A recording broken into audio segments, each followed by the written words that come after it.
प्रेमानंद जी महाराज, वैवाहिक जीवन में चाहिए सुख तो गांठ बांध ले प्रेमानंद जी महाराज की ये दो बातें। प्रेम की खुशबू से महकेगा दाम्पत्य।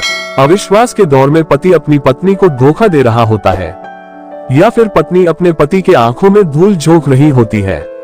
इसके परिणाम स्वरूप वैवाहिक जीवन में कलह बढ़ता है और बात तलाक तक पहुंच जाती है।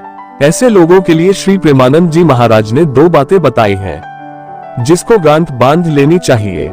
इससे आपका दाम्पत्य जीवन प्रेम की खुशबू से महक उठेगा। अगर एक दूसरे से प्रेम है तो फिर जीवन में दूसरे की आवश्यकता नहीं होनी चाहिए। श्री प्रेमानंद जी महाराज ने बताया कि कलयुग में सभी संबंध स्वार्थ पर टिके हैं। एक दूसरे से लाभ नहीं मिलता तो व्यक्ति साथ छोड़ देता है। बात करें वैवाहिक जीवन की तो आज के दौर में पति और पत्नी के बीच प्रेम की कमी या विश्वास की कमी की बातें सामने आती हैं।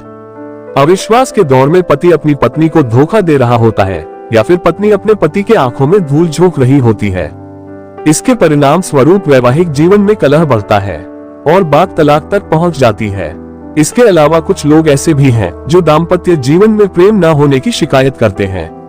ऐसे लोगों के लिए प्रेमानंद जी महाराज ने दो बातें बताई हैं। इससे आपका दाम्पत्य जीवन आनंद और प्रेम की खुशबू से महक उठेगा।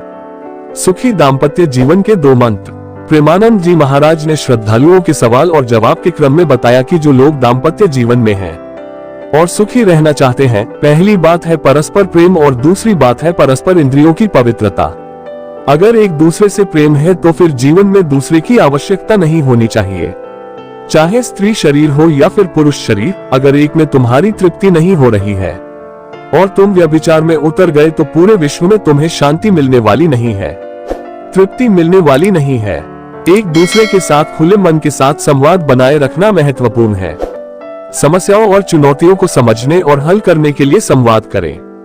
एक दूसरे के साथ सहयोग करना और समर्थन करना महत्वपूर्ण है।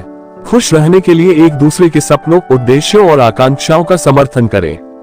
आपसी सामंजस्य बैठाकर भूतकाल में हुई गलतियों को अनदेखा कर एक दूसरे के प्रति वफादार बनकर उनकी भावनाओं की कद्र करें। एक दूसरे के लिए संपूर्ण समर्पण के साथ मिलकर रहें। हर पल खुशी और प्रेम की अनुभूति से आनंदित हो। आपस में मन से दूरियां न बने दें। कभी भी जीवन में निरस्ता न आने पाए। करने से खुशियां ही खुशियां मिलेंगी। दाम्पत्य सुख में प्रेम की आवश्यकता। प्रेमानंद जी महाराज ने उन लोगों को भी एक संदेश दिया जो प्रेम पर पैसे को तरजीह देते हैं। उन्होंने कहा कि दाम्पत्य सुख में पैसे का महत्व नहीं है, प्रेम का महत्व है। प्रेम के साथ पवित्रता की आवश्यकता है। हमारा और आपका संबंध है, उस पर कोई दाग नहीं होना चाहिए। दोनों मिलकर नमक और रोटी भी खाओगे तो बहुत आनंद में रहोगे। अच्छे लोगों के लिए गलत विचार आए तो क्या करें? गुरु अपने इष्ट देव आदि के लिए मन में गलत ख्याल आए तो क्या करें? इस सवाल के जवाब में प्रेमानंद जी महाराज ने कहा कि इसमें डरना नहीं चाहिए। मन रजो और तमोगुण से युक्त होता है। उसके प्रभाव से संकल्प गलत होने लगता है। उसकी वजह से मन में काम, निंदा आदि जैसे दोष उत्पन्न होने लगते हैं। आपके मन में साक्षी भाव रखना होगा। आपके मन में जो भी गलत भाव आ रहे हैं उसको अपनी तरफ से स्वीकृति न दें, उसे स्वीकार न करें। वो मन में आते हैं और नष्ट हो जाते हैं। यदि आप उन विचारों को स्वीकृति दे देते हैं तो वह अपराध बन जाएगा। इस वजह से आपको इसकी स्वीकृति नहीं देनी है।